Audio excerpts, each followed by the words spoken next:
Malbec, and then we'll look at the Sena. I think what we're seeing in these two houses is probably some of the proudest representations of Bordeaux style out of South America. Certainly in terms of the varietals that they're using, they're taking similar approaches in terms of the blends to the way most left bank Bordeaux producers approach the matter of blending.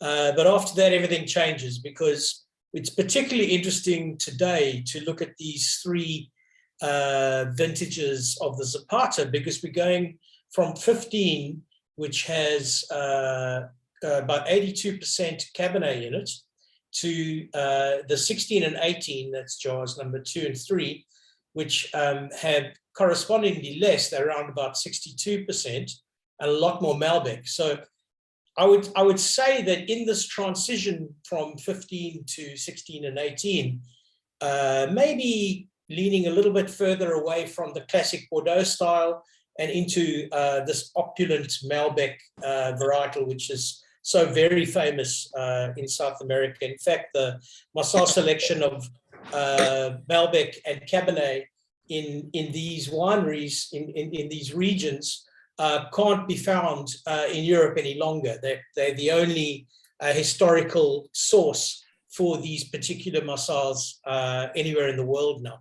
And I guess that takes us into the realm of discussing geoinsurance and how so many of these producers are all buying wineries across the world to take a bet against the developments in Europe, climatically speaking. So there's more and more people, more and more of the big producers are doing this.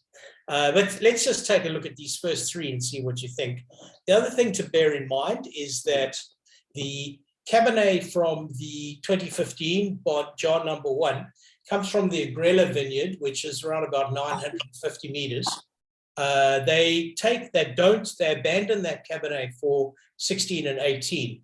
They go much, much higher, up to 1,200 and 1,400 meters to the Adrianna Vineyard in particular. And they also increase the Malbec, so the style is going to be very different. So let's have a sniff of the first three. Question from Derek, varietal composition of the three. Derek, in the first one, it's about 16% Malbec. And in the other two, it's much higher. It's around about 30%. Let's make sure I'm right. Yeah, I'm right.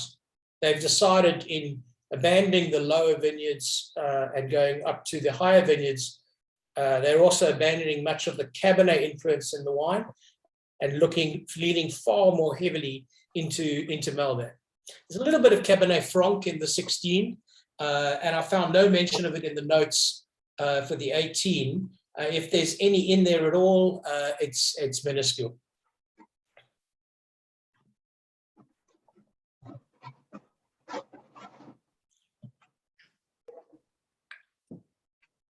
Beautiful softness with the 15, still quite a lot of low oak impact still in the wine. But there's it's sort of round and gentle, which is quite nice.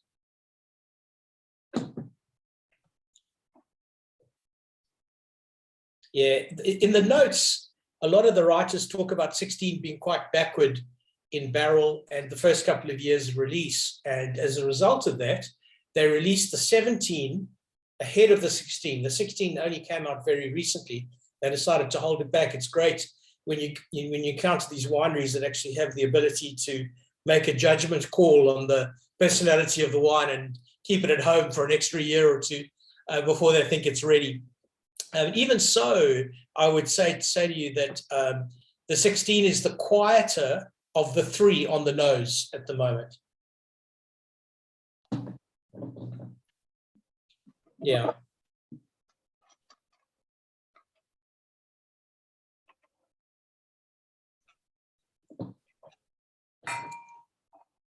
Oh, that 18 is really beautiful. I decided purposely not to look at ratings today, just to look at the wines in their own context. It's really extraordinary how different the three are. My favorite is the 15 as they stand right now. It's certainly more of a classic approach too for me.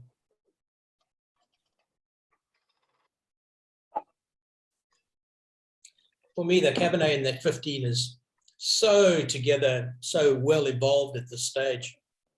I was quite lucky to look at this 15 and 18, plus the Adrianna, which we're going to look at in a minute, with the winemaker last year online.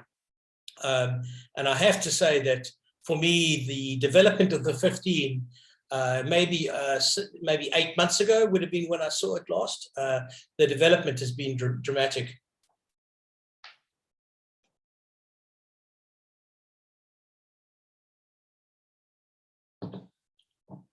Yeah, Josh, you bang on about saying that the 16 and 18 are more floral. In fact, that's what the winery says they were looking for by taking the vineyards higher altitude, drawing fruit off high altitude vineyards. They're looking for that far more focused, streamlined freshness that can only come from an extra 500 meters above sea level. They've definitely nailed it. I think I'm loving the 15 because it's just so ready, right? I'm drawing parallels to the 15 Bordeaux that I've been coming across from time to time, and this seems to track what's happening in 15. Certainly on the left bank, is they're getting this beautiful sense of charm that's coming through now, and I'm really beguiled by that. But no question that 15 and 16, it's kind of like the freshness is so linear and so dramatic. It's wonderful. And then, of course, with this opulent Malbec, this beautiful spice profile that the Malbec gives, it just comes together so beautifully in the glass.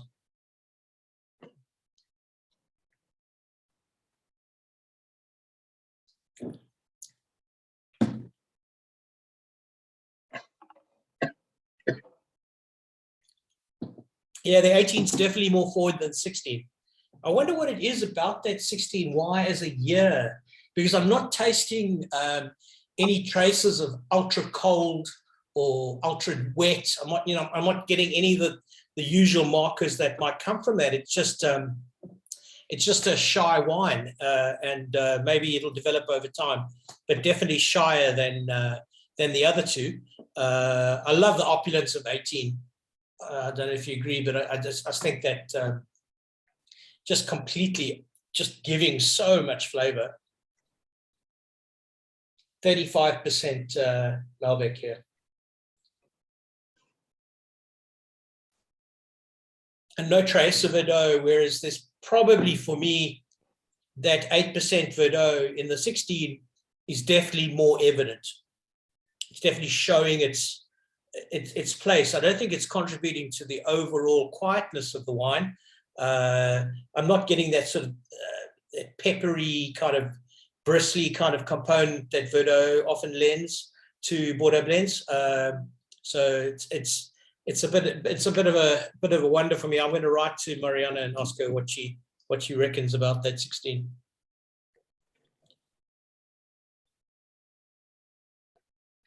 I think that as we live in an ever warming environment, people are going to be seeking these higher and higher altitude vineyards.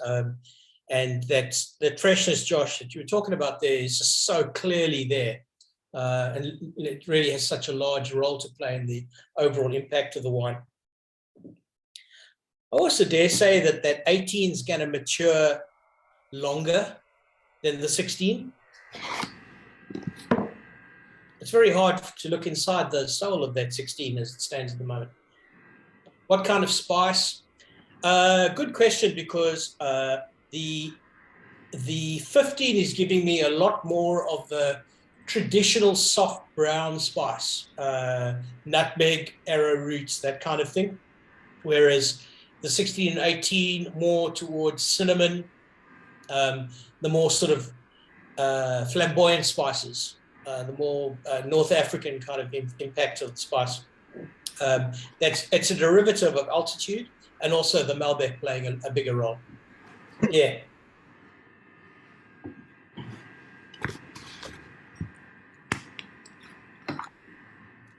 A lot more ripeness in 16 and 18 as well. Richness.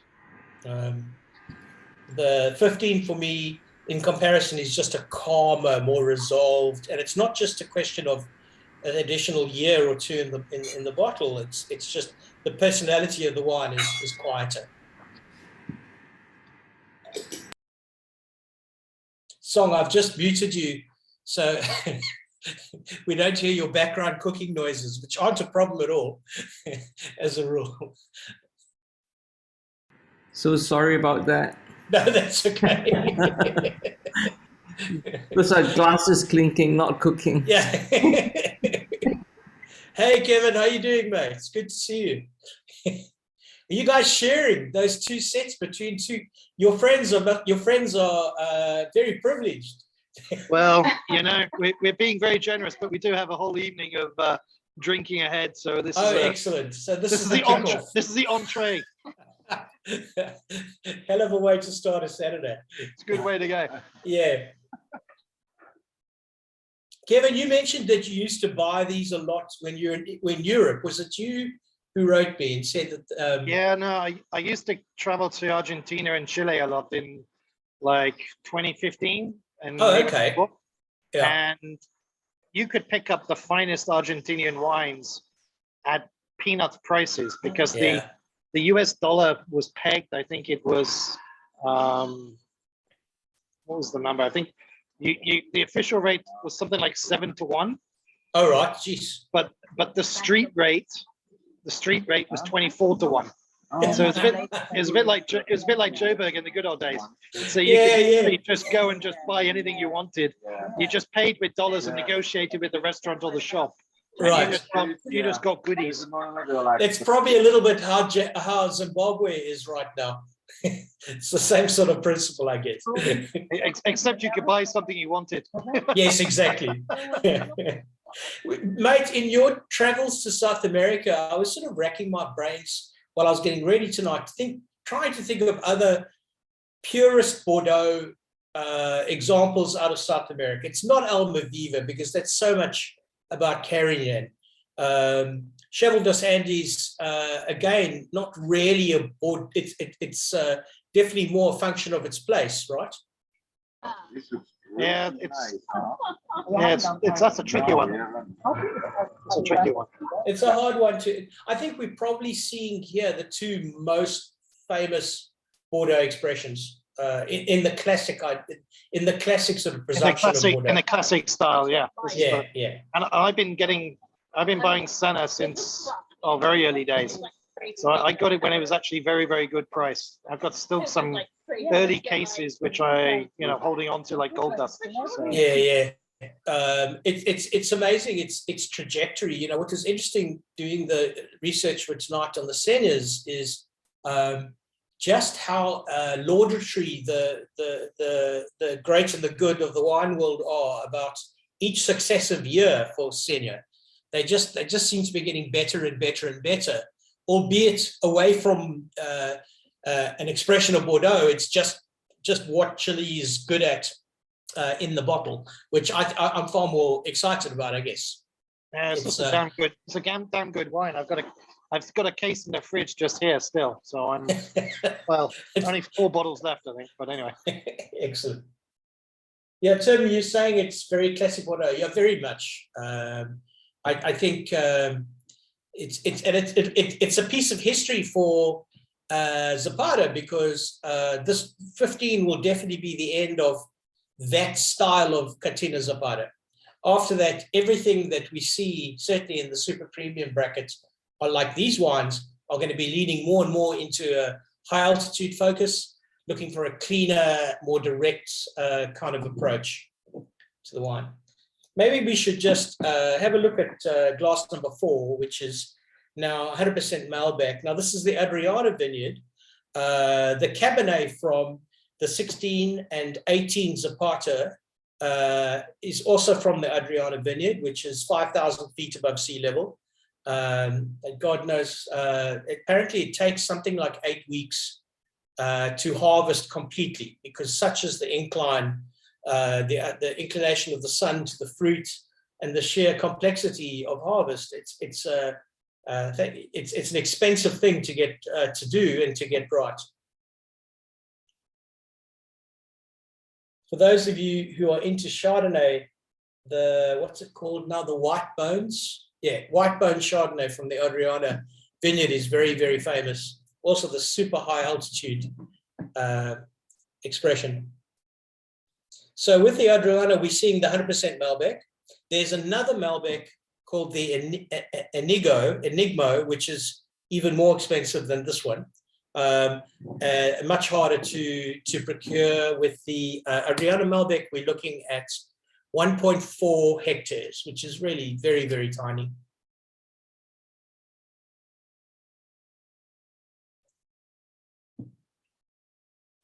Far more in the mid palate now with this Malbec. You can actually see a more clear path to the impact of the Malbec in the Zapata 16 and 18 when you taste the pure Malbec from the Adrianna Vineyard. You can see why they're so judicious and so careful about how much they actually put into the blends. The other big thing comparing 15, the Agrello Vineyard, in comparison to the Adrianna, is the Agrello has 30% clay content in the soil, whereas Adrianna is limestone. And I need to go back and check, and don't shoot me if I'm wrong, but I found references to calcareous content in the soil. Now, calcareous is something one looks at maritime level soils. So I'm not sure what happened there to get it all the way up to 5,000 feet, but there's definitely that sort of content in the soil. Yeah, Derek, I've just placed an order for the stones. I tasted it at a fancy Japanese dinner with some clients the other night, and we did it blind. So I brought the Petaluma Tears and something from Loire, and the stones was just dynamite. It just took my head off. It was so good.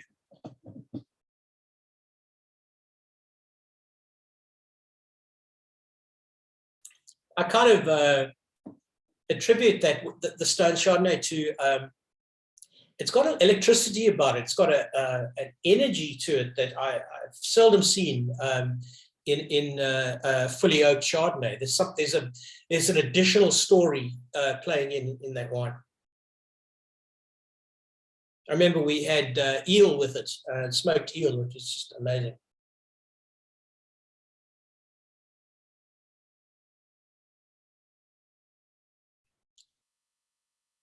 Really beautiful Malbec. I'd say that the Adrianna, the thing that wins for it right now is the integration, the way the oak is interplaying with the fruit and the acids. It's at a sort of next level kind of quality. I can see why it costs the sort of price that it does. And I totally appreciate the 400 cases, whatever they make a year. I'm deeply appreciative that we get our little allocation of 48 bottles. Now, I remember somebody in Australia back in the day saying to me that you should always look at wine, not be afraid of looking at young wines, because they might not be ready to drink, but the truly magnificent ones will always show their personality at an early stage. And then, of course, the big risk is, the big challenge is being able to keep the rest of them until they're ready to drink. But there is something innately impressive about this Adrianna. Really wonderful, wonderful wine.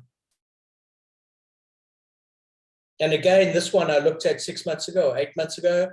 It's so exciting to see how it's just evolving. Just its maturation path is really so impressive.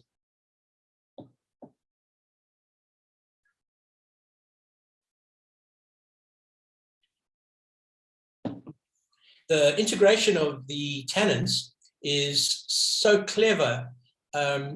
It's just finely pinprick detail of tannin, whereas one would expect a single vineyard red wine of this kind of age to definitely have more of its elbows out, right? To definitely have more of point of view or a little some immaturity about it. But here it's so incredibly resolved already. The fruit, in fact, is the immature part of the wine at this stage. The tannins are really well developed. The balance is very good. The acids is there. But the fruit, you're tasting an immaturity of fruit at this incredible young stage.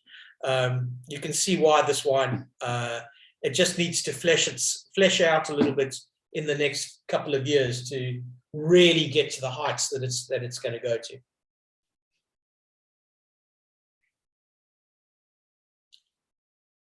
Wow, that's really impressive. All of these wines are now, we have to buy them through the negociants in Bordeaux.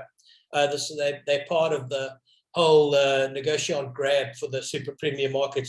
But to be honest, I'm quite happy about that because we're getting access to back vintage, support for marketing, and on the kind of level that we haven't seen before. So for us as a little company here in Singapore, this, I guess, syndication of super premium wine has been a positive for us.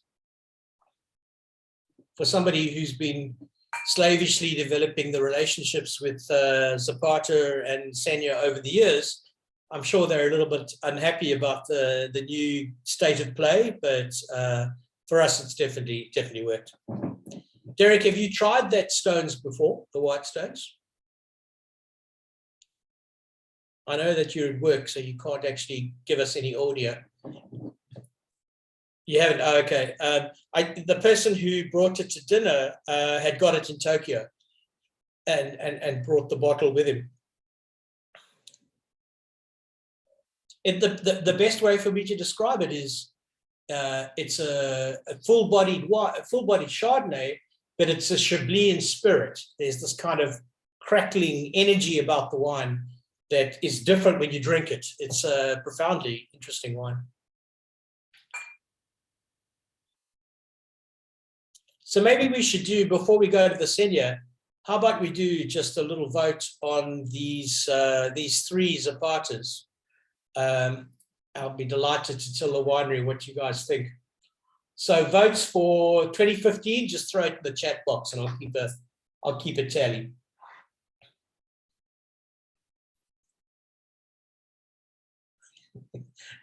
Looks like it's a landslide victory for 50. All right, okay.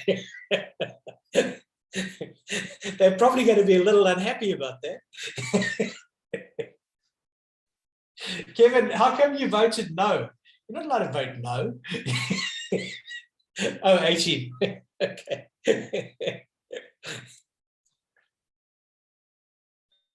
I'm glad there's a representation for 18, but I keep defaulting.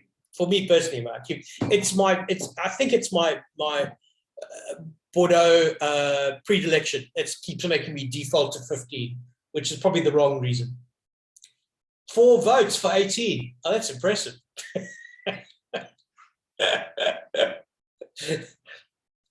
All right, let's have a look at Sena now.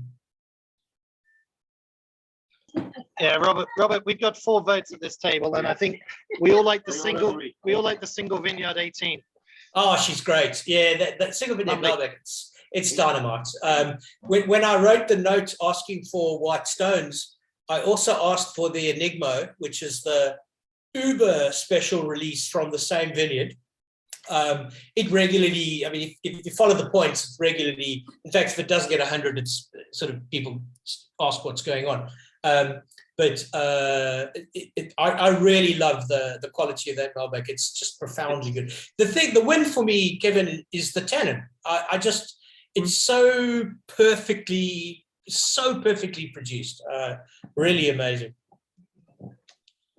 Right, it's I think we declare 15 followed. Oh, there's a few votes for 16 as well. 3. Yeah. Steve, We maybe you're on got a 18. bad bottle. 16 felt very flat to me. Well, I don't think it's the bad bottle. Just without any exception, every critic that has written about 16 calls it backward, and I think the winery recognized that on release, and that's why the 17 went out into the market and sold out. The 16's only been in the market for about 6 months. They held it back for an extra year and a bit before they released it. And even so, it's not showing. You know, the 18 is so exuberantly good. It might just be just a dumb year for them. It doesn't feel like it needs to unwind. It just feels like it feels depressed. It feels like I feel like it needs a holiday in the Bahamas. Yeah, it needs a. Who we got on the line? Anyway, I won't say what it needs, but it needs. Also, I think it suffers by comparison because the 18 is so good and so in sync with where it should be. Yeah, exactly. It's interesting because Advocate, for example, gave the 16 the same rating as it gave the 18, and I'm not feeling it. I'm totally not feeling that. So 18, I can drink 18 in a couple of years' time, and I think I'll still be happy. 16, I think it's drink now and don't go back. Exactly. Yeah. All right. So on to Sena from the Aconcagua region in Chile. We're looking at 16 and 18. If we compare the blends of the two, the 18 and the 19 side by side, a little bit more Cabernet in the 18 than in the 16. Beg your pardon. A little bit more Cabernet in the wrong page. Sorry, start that again. 55% Cabernet in the 18, 60% Cabernet in the 19. So, but more Cabernet in 19. No Petit Verdot in the 18. So that's the one tracer that you might want to see as a point of difference between the two, right? So Petit Verdot, well, to my mind, is something that adds color, that adds body and structure. And the one thing that always seems to come through is just the evidence of pepper and the impact of pepper in it. Sorry, the chat box went a bit. We don't look at the makeup of the grapes. I love the palate of 15.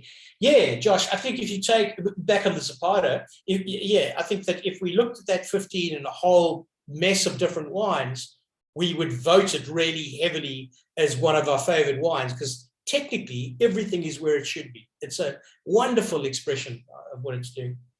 Better tannin, Derek saying 18 months flavor was. The Nicolas blend has the complexity. Yeah, I'm kind of thinking that the 18 Zapata, that greenness is not good for me. There's an immaturity of fruit in the Zapata 18, but in the Nicolas, it's not the case. It's really great. All right, let's look at the Senas. Malbec, pretty much the same, 18%, 21%. Carignan, exactly the same, 15-15. The difference between these two stylistically is 7% Cabernet Franc in the 18, no Cabernet Franc in the 19. And for those who follow the points, Mr. Suckling reckons that 18 is the perfect wine. Kevin's already opening special bottles of wine. And it's only 5:30.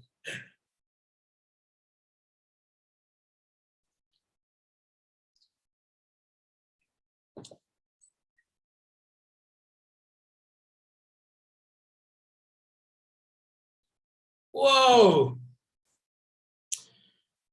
Well, texturally, if you just took the texture of 18 and 19 side by side, 19 wins it for me. It's got the silky oiliness. It's just alive. It's visceral. Really, really impressive.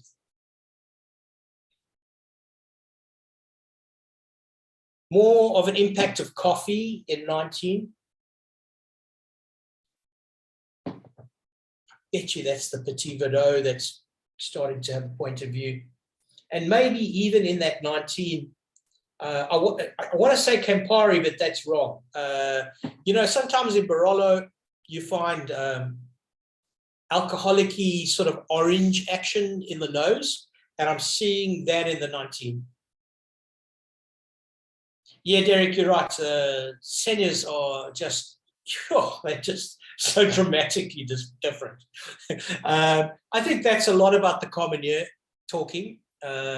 Altitude-wise, I should be able to tell you that, but I think it's above 1,000 meters, the Sena. But if it is above 1,000 meters, not much more than that. But the Carmenere is bringing to the table, well, traditionally it'll bring to the table tobacco, sort of a wet tobacco, interplay between dark and red and black fruit. It brings quite a lot more of that more serious dark fruit. Yeah, Tim, dramatics, definitely the way. I'm so glad we did the Zapatas first and then the Senas, right? These are unbridled, they're crazy. I've got to say that I'm throwing my ratings out the door, and I'm just so obsessed with this 19. I think it's just so fantastic.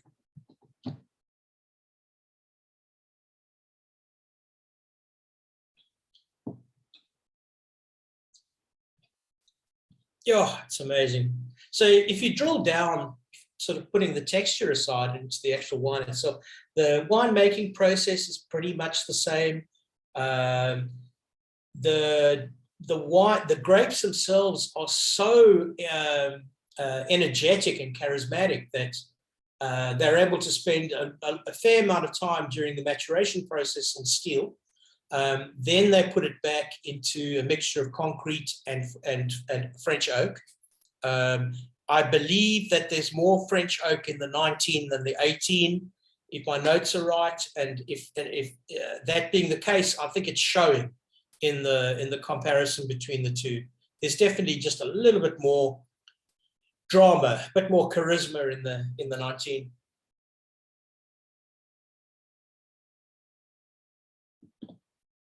Wow, that 19 is amazing.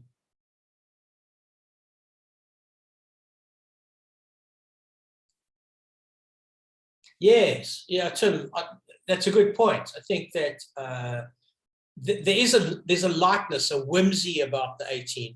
And maybe that is the thing that actually attracted Suckling to this huge point.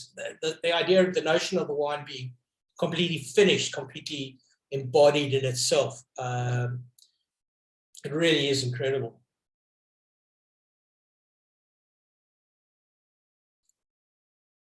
Yeah, Kevin, you're right.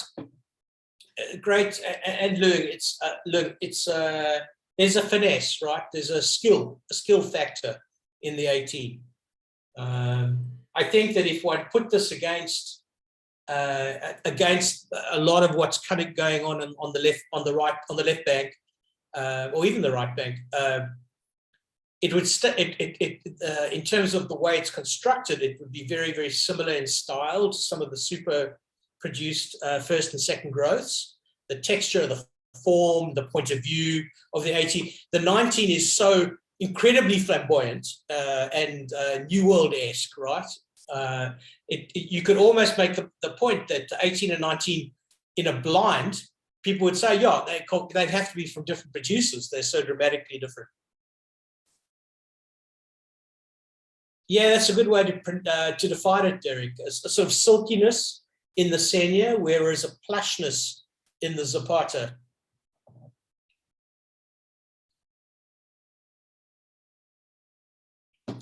I would say, Luring, that I looked at 12 and 16 of the Sena a couple of months ago, and the 16 was dynamite. And I would suspect that 16 and 18 Senas are probably going to do the same thing in terms of its evolution or its path to maturity.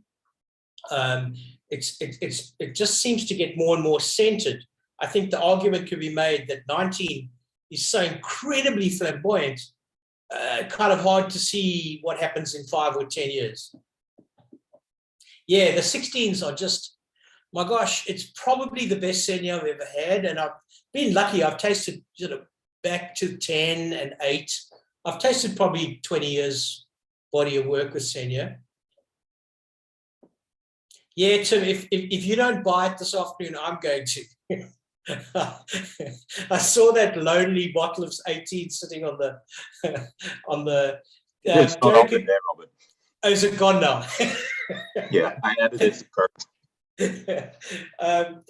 Derek, I'm not sure if they've made a conscious change of style. I couldn't see anything in the winery notes or the website at all about that, but it's dramatically different, the two vintages. I'll write to them and see what sort of information I can get out of them. But, you know, there was a very famous, you know, the Judgment of Paris with Stephen Spurrier between California and Bordeaux some decades ago. Sena did the same thing with Stephen, probably early 2000s, with a body of Senas sprinkled amongst the rest. And the Sena did very, very well, and also confused a lot of people. Once they hit sort of the 10-year mark, the Senas seem to fall into, seem to echo Bordeaux more strongly as a rule. Although with this 19 today, I'm not sure it's so Chilean in every regard, right? So I can't see it going the same way. I think it's all about their Carmenere. I think that if Sena was to say Merlot instead of Carmenere, yeah, what would happen to that blend? Oh, I see there's 5% Merlot in the 18 Sena, none in the 19. It's interesting. I sort of wonder what Merlot can bring to the party that Carmenere can't, because Carmenere for me is something that I would always put in the same kind of bin as Merlot from a characteristics point of view.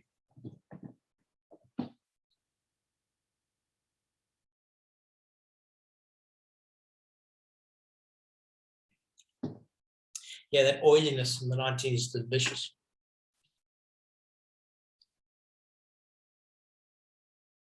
Maybe we should do a vote between the the 7 Sena.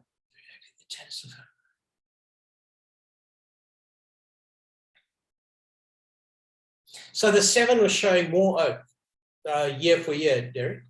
Is that my understanding what you wrote there? Maybe what they've done, a little bit like what Zapata's done, is they've started to mess around a little bit with concrete, because that definitely adds a textural flavor to the final rendering of the wine. Maybe that's creating something different. Yes, that's correct, Josh. Petit Verdot in the 19, no Petit Verdot in the 18.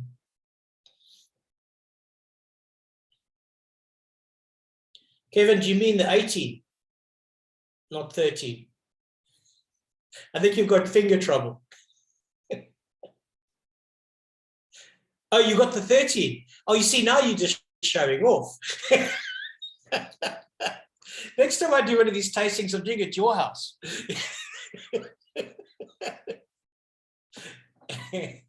That's fantastic.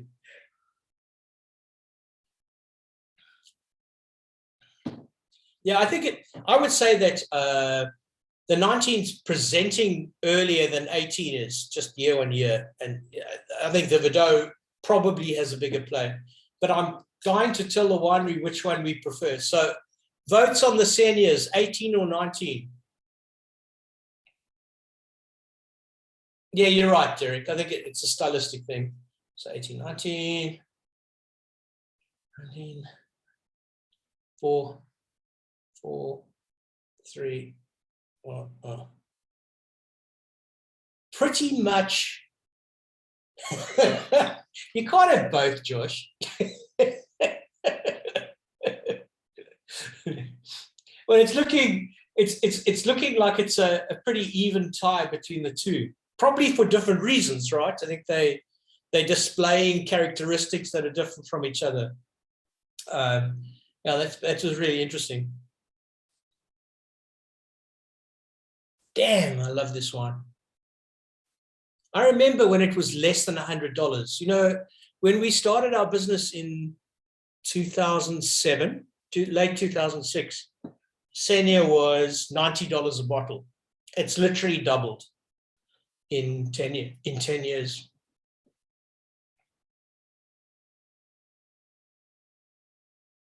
Really amazing. So guys, I'm thinking about, somebody showed me a whole lot of Gaia Costa Russi, and I can't remember the other single vineyard, but there's the possibility of doing a similar tasting like this with 3 different vintages of the Costa Russi and the other single vineyard Barbaresco from them. So I'll definitely write you guys. Perfect provenance. It's come straight from Italy to the importers sellers here. So I'm going to work on that, and we're going to do it soon, before I go on holiday in August. So I'll write to you all in the next couple of weeks with a date. But it'll be really cool to see the 2 different single vineyard sites from Gaia in 3 different years. So I'll definitely write to you about that.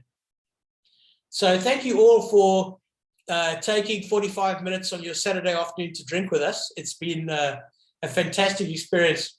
What do I prefer? Josh, that's really, really hard. You know, my 2 favorite wines for tonight, personally, are the 15 Zapata and the 19 Sena, for very different reasons. I think that they both had different stories to tell and very different styles. But the one thing's for sure, these are 2 of the absolute blue bloods of what's going on in South American Cabernet dominant wines these days. So we'll definitely have some more of these tastings. So thanks everybody. I'll email you, of course, soon. Thanks for drinking with us today. It was a lot of fun. Take it easy.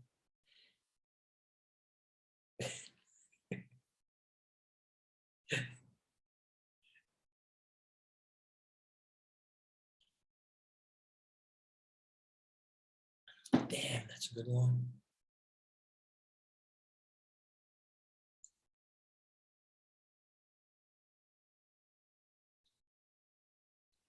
Yeah, my first glass to be emptied is the 19, which is always a good sign. Classic sign of what the better ones are. Thanks, Walong.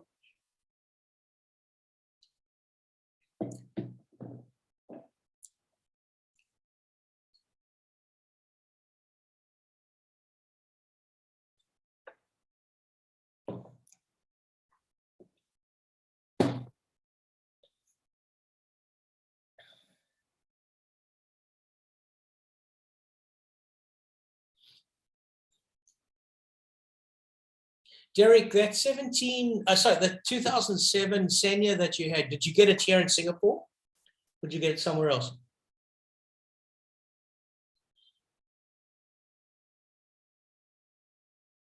He's working.